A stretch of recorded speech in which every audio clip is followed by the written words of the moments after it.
maninanao aty ka manoratra rantena koa de salama tsara be fa ny alaheloko mitsaiko sakanana lavitranao aky tsy eo aninana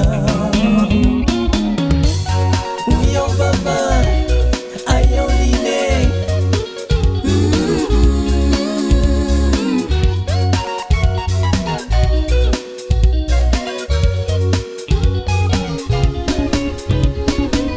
inano vaovao sy maresaka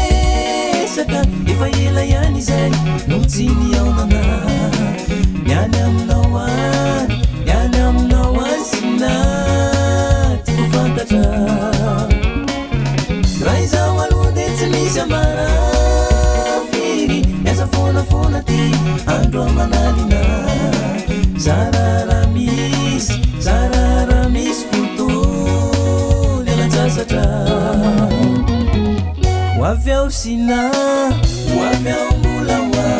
hoavy ao sina tsy maintsy mbola iaona hoavy ao sina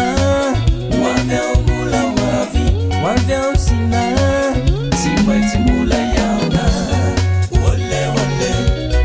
ole ole ole ole ole ole ole ole ole ole lavitiny masono e lavitiny fo lavitro tanterak'io fa tsy mitombona ny fitiavako anao sina ampotoatra fa ny antokana ambarako tiako tena tiako ianao ka tsy atakaloko raha ny fitiavako anao tena matotra hoavy ao sina